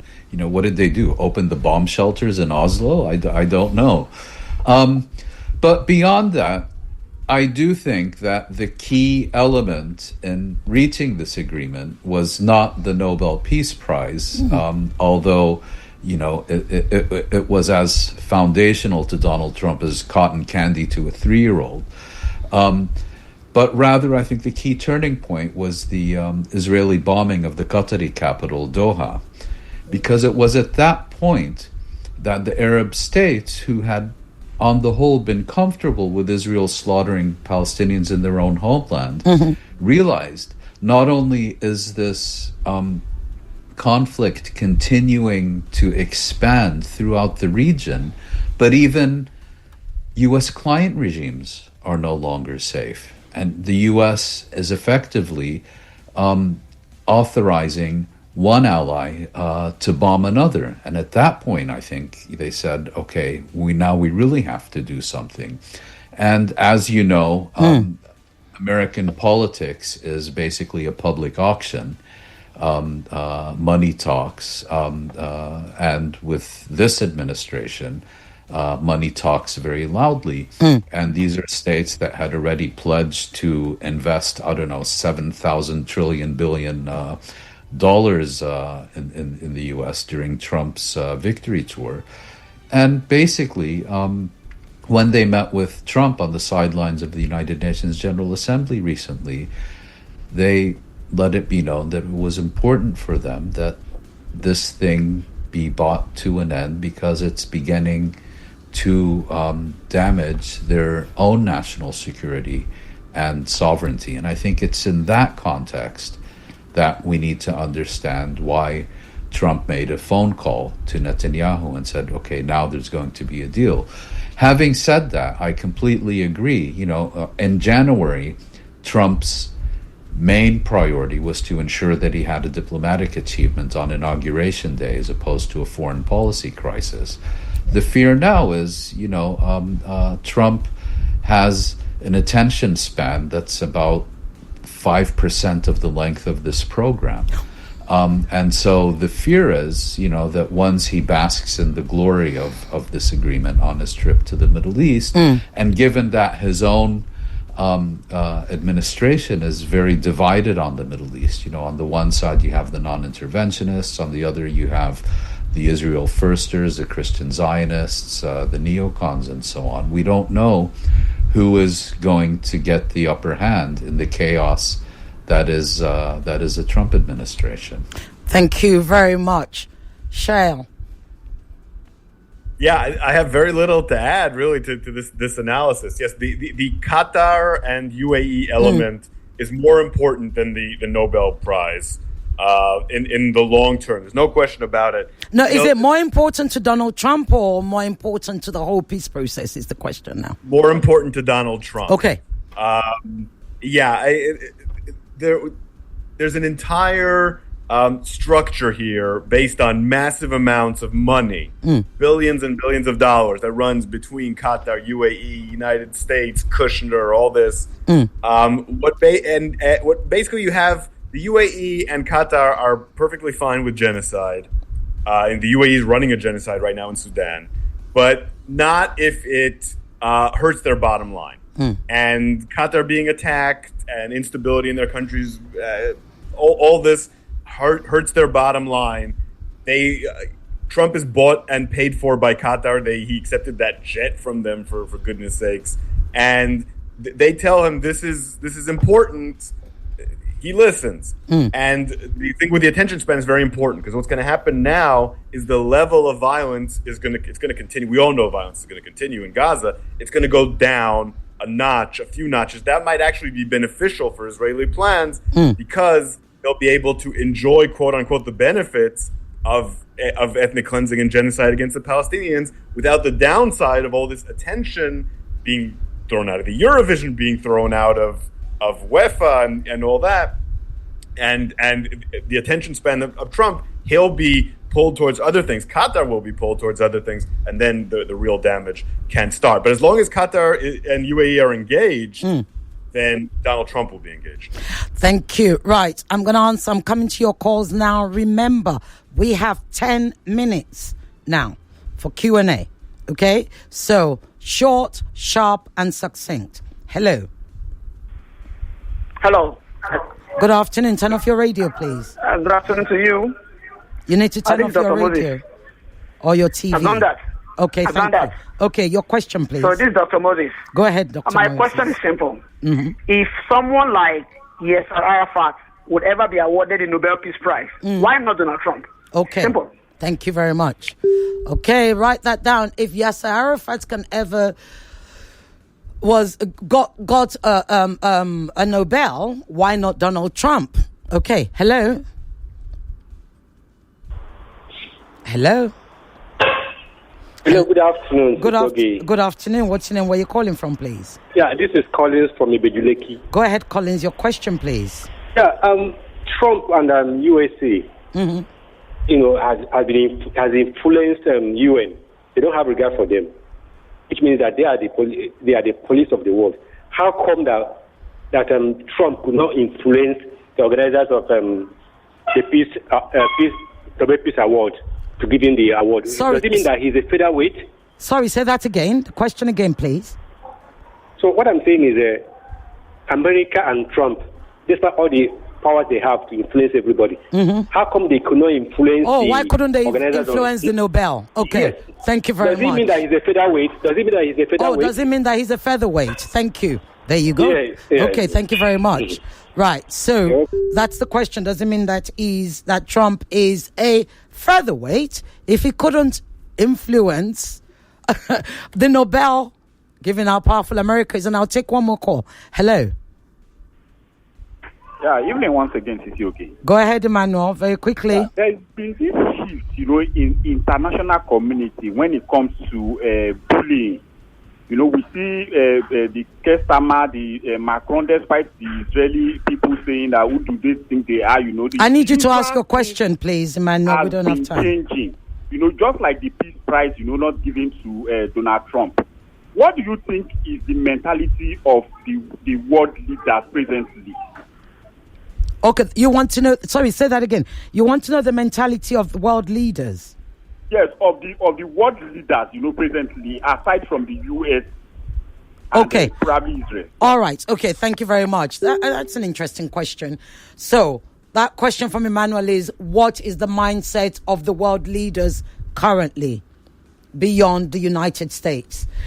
Right, I'm going to ask each of you to take one question. We're fast running out of time. I'll come. Dr. Shola's putting her hand up. So since you have your hand up, pick a question, answer it, please. You have 1 minute. Go ahead. Okay, so I'm going to pick the last one because the first two questions are annoying. Like, why would you be comparing Yasser Arafat to Donald Trump? Anyway, the bottom line here is that the world leaders, especially the European ones, what are their mentality? I'll tell you what their mentality is. They are chicken-livered cowards. They are Zionist political prostitutes who do not do anything without, kowtowing to both, not just the ideology of Zionism, but the money and the influence and the fear of not being allowed into the group, so to speak. That's their mentality. These people lack the balls. Hell, forget balls. They lack the ovaries to stand on the right side of history. Okay. That is their mentality. I do not hold Keir Starmer to any kind of ground. As I said, I'm making it my business to tell the entire British public, do not vote any self-confessed Zionist or Zionist hiding in the cupboard into any public office, because this is the same people who said it's okay for Israel to commit genocide and ethnic cleansing and starvation. They are not worthy of respect. They have no place or business being in any position of power. And let's not forget that I'm British, and my country just welcomed a convicted, okay, let's not say convicted, but a man who's held liable for rape, Donald Trump. With the king kowtowing to him. I have no respect for people like this, wasting taxpayers' money. Don't ask me about their mentality. Who gives a rat's ass about their mentality? They have no business being where they are, and we should kick every single one of them out of office. Mentality. What rubbish. Dr. Shola just became Yoruba Nigerian all of a sudden. Thank you so much. Was I coming to you, Moin? I'm suddenly lost. She has this effect on me. Moin, which of the questions you want to take? And you'll get a minute. Yeah. Yes, I'd like to take the same question. Okay. I think the international community is now very much divided. On one side, you have a increasingly small collection of states, the United States, the European Union, Britain, a few Pacific islands, that believe the role of the international community remains to provide Israel with total impunity in its dealings with the Palestinian people and that international laws for the little people. On the other side, you have a growing number of governments who are, I think, best represented by what's known as the Hague Group, who believe that the same standards that we apply to every other state should also apply to Israel, and that Israel should be dealt with on the basis of accountability and consequences for its actions rather than impunity. And between them, you have a group of states, I would say mainly European and a few other Western governments like Canada and Australia, that hold on to this illusion of the Oslo process, of a two-state settlement, which they constantly proclaim their faith and support for, but do absolutely nothing in terms of concrete policies to make reality. And they're doing so for different reasons, in part in response to their own public opinion, in part because they think it's best for Israel, in part because they're concerned about European security because it's next door to the Middle East and so on. But I think those are kind of the three main camps we have today. Thank you. Actually, Ori, I'm going to, is it Shael that I'm coming to? So I do have a question here, still on that October, the Nobel from Yomi from Murio Kwanla MVI, who asked an interesting question, and he says, regards the Nobel Prize Award nominations, this is on WhatsApp, by the way, of Mr. Trump. My question, should diplomatic achievements during active conflicts qualify a leader for a Nobel Peace Prize? Also, how does the Nobel Committee balance short-term diplomatic wins against long-term human rights efforts? Interesting question, I think. You have a minute. Such a good question. Yeah. Intelligent. Yeah. Well, the processes and the discussions in the Nobel Committee are notoriously opaque, so I don't know how they balance it. But the notion of diplomatic achievement under crisis, as always, when you talk about crisis, you also talk about an affirmation of the system in which the crisis takes place.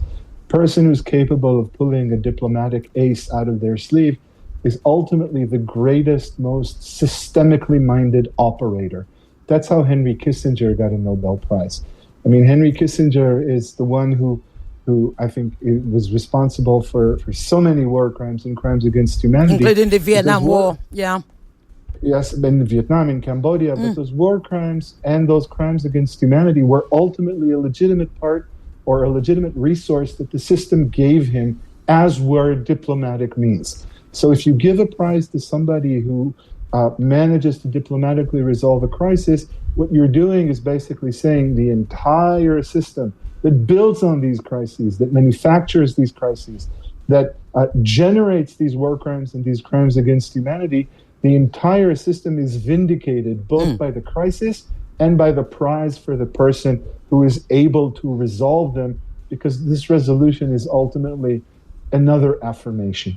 Thank you. Shael, I have another question for you. It's because I realize I've been letting down the WhatsApp questions. Apologies for that. So this is from, what is it, Mauton. Right, my name is Mauton from Ikoyi. Do you think Israel will open another front with Syria in order to occupy more land in the Golan Heights? Shael, what do you think? 1 minute. Yes. Israel is right now not able to do everything that it wants to do in Gaza. There's too much attention on it, and there's elections coming up, and Gaza doesn't offer any easy victories, to put it mildly, for the IDF. So what Israel needs is easy victories elsewhere. The number one primary prospect for that is Iran, and Netanyahu just went on Ben Shapiro a couple of days ago and said Iranian missiles can hit New York and they can hit London, and he starts talking like that in order to justify the next attack. And it makes sense for him to attack there. That's a place that offers relatively cheap wins. Also, I think we all know by now that the attacks recently on Iran were failures from a strategic perspective. They didn't take out the Iranian nuclear program, and he wants to be able to show up in the elections in October and saying, I defeated Iran. And he'll be able to make a much better case if he can do that. Syria is another place where you can have cheap victories. because there's no one fighting against Israel, really. And Netanyahu is smart enough to know that in the long term, it's a quagmire that Israel will end up in similar to Lebanon. But he's also smart enough to know that that's probably going to be someone else's problem. He'll be, by the time all those chickens come home to roost, he'll be retired or dead or whatever. Or he'll handle it later.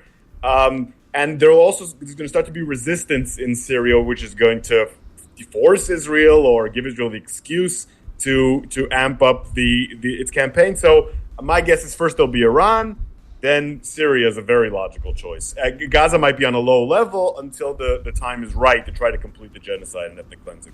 Thank you very much. Right, we're moving into round 3, which is going to be the final round, although I don't want this to end, but I know they'll throw me out of this studio. So, Muin, you've said that diplomacy without justice only manages the status quo. So what would genuine accountability and peace require at this stage, especially bearing in mind Trump's 20-point plan? Well, I think we now have 2 competing dynamics. The first is represented by the 20-point plan. It seeks to manage the conflict, if I can use that term, rather than to address and resolve its root causes. It seeks to do so on the basis of prioritizing the interests of the powerful over the rights of the subjugated. And it seeks to produce an indefinite, eternal, if you will, process in which negotiations are conducted over who gets which crumbs from the table and how they will be distributed, whereas ultimately the loaf of bread remains firmly on the table. That's one dynamic. The 20-point plan and any political initiative that may emerge from it is really seeking to recreate the Oslo process. And if it's allowed to continue for the next several years, Palestinians will be negotiating about the extent and form and nature of the continued Israeli presence in the Gaza Strip, rather than the illegality of that presence as determined by the International Court of Justice. The other dynamic is one that we've seen gain increasing momentum during the past 2 years. I referred to the Hague Group. You have the International Criminal Court warrants. You have the enormous popular mobilization now in many countries in the world, particularly in Europe. And that is one based on rights, based on law, based on consequences for war crimes, for crimes against humanity, for genocide. And that is one whose ultimate message is one of peaceful coexistence on the basis of the equality of all. And the challenge now is not to go. If you remember, there was actually a substantial Israeli peace movement in the early 1990s during the first Intifada. That was completely demobilized in response to the Oslo Agreement. The International Solidarity Movement, which was much smaller, was also completely demobilized in response to Oslo. We must not allow that to happen again. Rather than demobilizing or taking a wait-and-see approach, this is the time to redouble and intensify and amplify our efforts to make sure that the new dynamic, the dynamic that is based on rights and justice and equality, overtakes and forms the nature of that second dynamic, which is based on indefinite subjugation.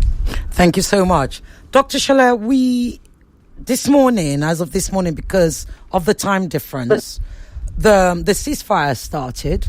So we've seen Palestinians, what I would call an exodus journey back to their homes. They are heading back to their homes. They don't know what they're going to find. They don't know how long they're going to be there for. They don't know if Israel is going to stick to the ceasefire or not. Now, tell me something. The United States has used all its veto powers 4 times to block the ceasefire. What does that say about the credibility of the same United States who is sponsoring this peace process? I think without a shadow of doubt, the United States has zero credibility, absolutely no credibility. And as we watched Palestinians, going back home, walking back, what we're witnessing are Holocaust survivors going back home and trying to make it home. And I know people are using the word ceasefire. There is no ceasefire, because so far in the last 2 years, and which today also evidences, ceasefire always means you cease, but Israel continues to fire. Because Israel is still killing Palestinians, is still shooting at Palestinians. Nothing has really changed. The status quo hasn't really changed. The United States has lost every credibility in this last 2 years on this question of its role in Palestine and on Gaza. It is clearly seen by the entire world as not only an instigator, but the funder and the one superpower that has enabled and armed Israel's genocide of Palestinians. If Israel did not have the backing of the United States, Israel would not have the caucastic Zionicity to be putting out over 200,000 tons of bombs, which it gets from the United States. It would not have had the Zionicity to have bombed Iran. All of these other countries, it's been bombed. It's bombed, like 5 to 6 countries in 2 years? It just, that America and the Christian Zionism is the backing that Israel has leaned on. And when I say Christian Zionism, I'm not ignoring that Zionist, American Jews are also part of this.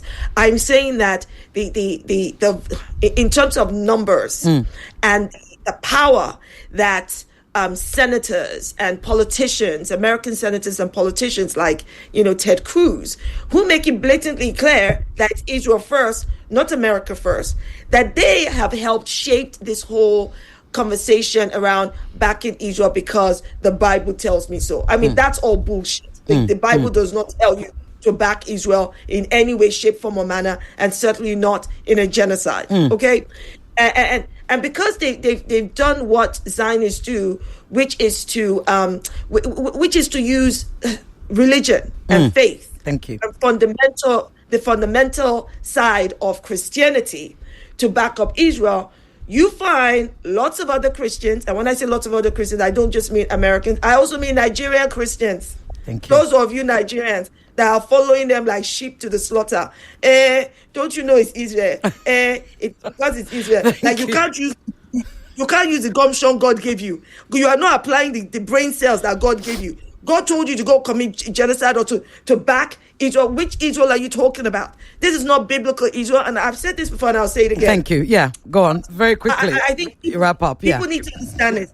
If the modern state of Israel is if the modern state of Israel is all of the things that we're seeing Israel today do is what biblical state of Israel did, I'll say now I understand why God let it get destroyed by its enemy. Thank you. Because people like to tell you, Israel went back to this, 3,000 years ago, 4,000 years ago. Again, why are we talking about thousands of years ago? Because when Jesus was here, Jesus wasn't talking about the kingdom of Israel, was he? He was talking about the kingdom of all you Christians. Thank you, Dr. Shola. Yeah, I need you to wrap up. They're not paying attention to Jewish people like Shael and Ori and many others who are telling you that this does not represent what Israel is doing, and all this talk of Zionism does not represent Judaism, does not represent the Jewish identity. But people, some Christians, will be following like sheep to the slaughter. Let us do it. Hallelujah. Thank you, Dr. That is not what God sent you to do. Use the brain God gave you. Thank you so much. Right. So here's what I had some quick fire questions. So can you give me can I have all my 4 guests? Because they're telling me, what do I have left? 2 minutes? 8 minutes rather. About 8 minutes, right. Quick fire questions. Whoever wants to answer, just put your hand up. Technical, please be awake, work with me. Hamas parading hostages. Would they do that this weekend? I mean, on Monday? Who wants to take that? Yes or no? Moin, go ahead, quickly. The answer is no, because it's apparently specified in the agreement that that won't happen. Okay, thank you very much. You can leave them on, you can give me split screen and just let them speak from there. Thank you, Technical. That's Tunde. He's doing a great job. Thanks, Tunde. Right. Hostages on both sides. Why is it that Palestinian, Israeli hostages are called hostages, and Palestinian prisoners who are to be released are not called hostages, albeit they've been in hostage? Who wants I have to, so I'm going I'm so loving this show. Thank you all so much. So I'm going to split it. 4 hands. Let me tell you, the answer is really simple. Language, listen, language matters, and language shapes the outcome of justice. And the reality here is that they use language to shape Israeli hostages as humans and shape Palestinians as non-humans. There's a reason they do that. They shape Palestinians as though they're terrorists when they're not. They conflict Palestinians with Hamas deliberately so that they can manufacture consent for the collective punishment, aka genocide, ethnic cleansing, starvation, and the list goes on. Thank you. Okay. Deliberate. Ori, you want to say something quickly on that? Because you had your hand up too. Exactly the same. It's for the same reason that there is a lot of reference to Israeli families expecting their loved ones, but there's reference to Palestinian people. Palestinians don't have families. They don't have children. They have activists or people. It's exactly the same thing. Thank you very much. Right, my next one. The commemoration of October 7th. Keir Starmer called the people who are going out on a pro-Palestinian march on British.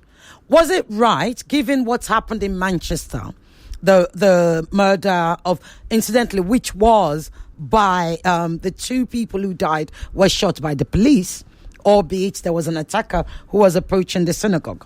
Was it right to go out on a pro-Palestine march on October 7th, or was it on British and lacking in empathy, as some would say? Ori had a hand up first. Again, exactly the same thing. Only Jewish people, only Zionist Jewish people have feelings. Therefore, those feelings must be preserved, which is why it's wrong to have a pro-Palestinian parade, even though the pro-Palestinian parade says nothing about Jews, is not anti-Semitic, is an expression of political opinion. So it's exactly the same thing as the previous question.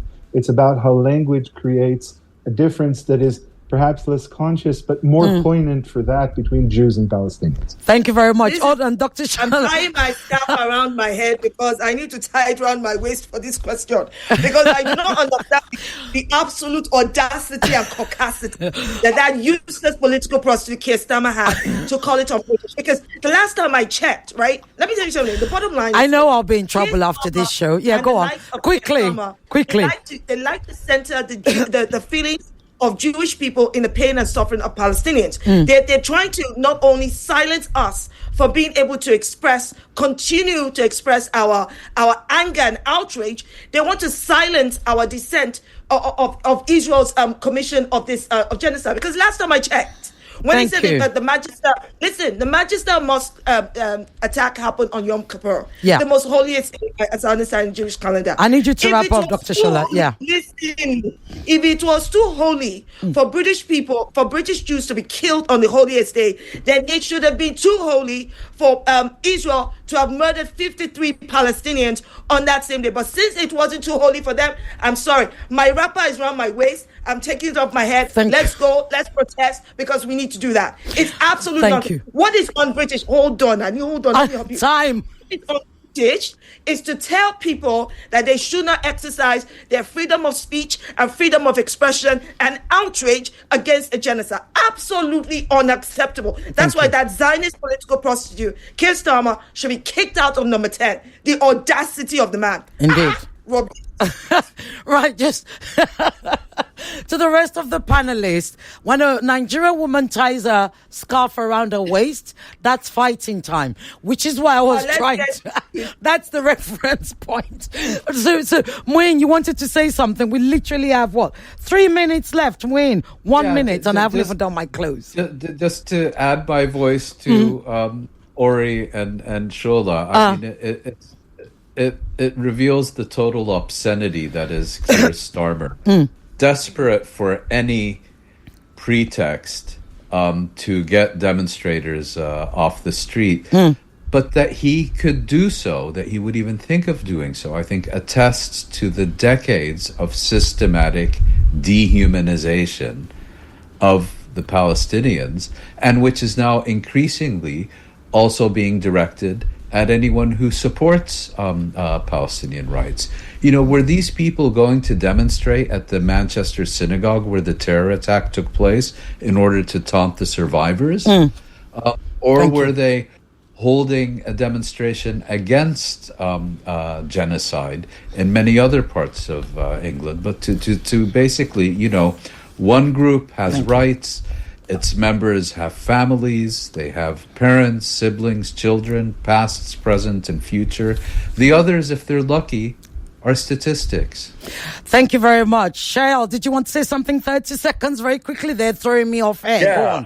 Go on. Yeah, if I can borrow some words from Go ahead. Shola, the audacity and the capacity of Israel has of killing Palestinians on October 7th, children, slaughtering children, and then saying, oh, it's a holy day, no one can protest, you're anti-Semite if you protest. Listen, if you think it's a holy day, don't be killing children on that day, and you can't expect people not to protest when they see dead children on their screens. So Israel did not treat October 7th with any holiness or any respect. They can't expect anyone else to do it either. Okay, so I'm going to read my closure because the lines are going, stop calling. The show, I know, 2 hours is gone fast. Nobody will believe me that it's been 2 hours. 2 years on, October 7th still echoes, not just as a date, but as a wound. It shattered lives, redrew alliances, and blurred the lines between justice and revenge. And while governments argue over rights and retaliations, thousands of ordinary people remain trapped beneath the weight of destruction and the despair of genocide. We must not forget, when we talk about Gaza, which we do a lot, which we rightly should do, we must always remember there is also another atrocity going on at the West Bank, which is just over the road. So for every bomb dropped on Gaza, every orphaned child, every family lost to rubble, let it remind us that humanity cannot be selective. As we mark this day, we must ask ourselves, what have we learnt? Are we more human, or are we more hardened by indifference? Peace begins not with politics, but with empathy, the ability to see the other as human, and with equality and equity. It's been an absolutely amazing... Al Jazeera could never. I don't even know how long have I got. They could never. Mohin Rabani, Shael Benifram, Horrible God, Shola, Dr. Shola. Thank you, my sister. Thank you so much. Thank you. Thank you. Thank you very much, Ireti. Thank you. Thank God you. bless It was an you. honor and a pleasure. Thank you. Likewise. Thank you. UK gives you targeted support for great-looking skin, hair, and nails. Packed with biomarine collagen, botanical extracts, and other micronutrients which contribute to skin hydration and radiance while reducing other skin imperfections. Available in pharmacies near you. Perfectil. Beauty from within.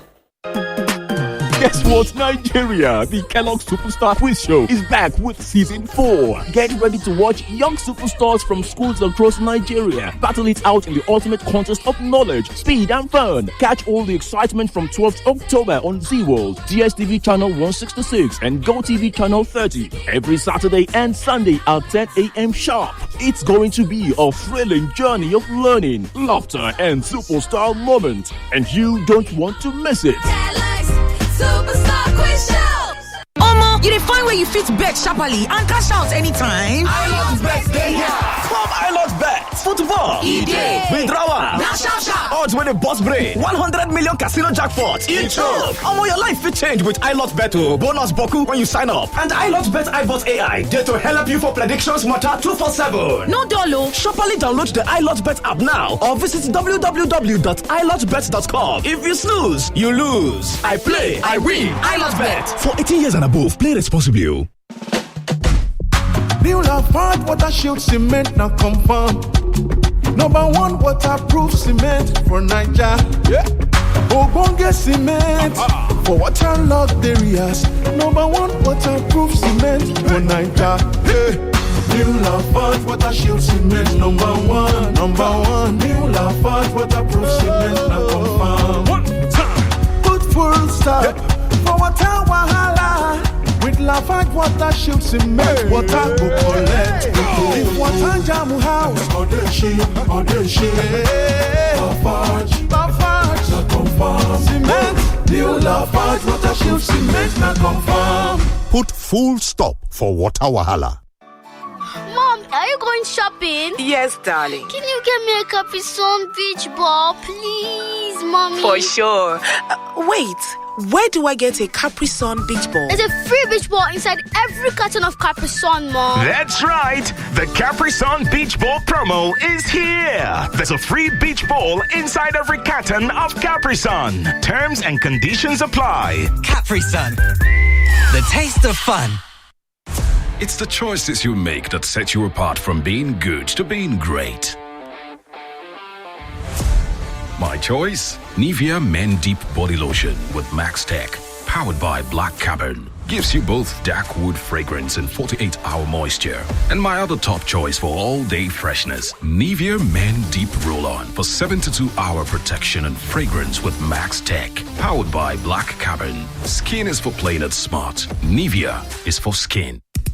Okay, let's do some value jet math. Take one dependable airline with a reputation for reliability. Add two exciting West African destinations, Accra and Banjul. Multiply by countless cultural experiences and breathtaking views. Divide by the consistent service ValueJet is known for. And what's your answer? The right formula for your next trip. ValueJet connects you to West Africa with new routes to Accra and Banjul. Whether it's a business trip, bagging a degree, or a dream vacation, ValueJet will take you there. Book your journey on www.flyvaluejet.com. Always ready. ValueJet. Wings for everyone. Who says heroes wear capes? Sometimes they're just kids making a big difference in small ways. Join us for the 17th Indomie Heroes Awards as we celebrate extraordinary children doing the incredible. Tune in on October 11th at 5 p.m. on Africa Magic Family. Watch again on October 12th at 3 p.m. on NTA, 6 p.m. on Channels TV, and 5 p.m. on AIT. Then October 13th at 6 p.m. on TVC. Indomie Heroes Awards, celebrating unsung heroes. Don't miss it. Hey ladies, do you know Nigerian women are celebrated for their radiant glowing skin? That's right, but with a hot sun. It's 6 p.m. and the Golden Penny 6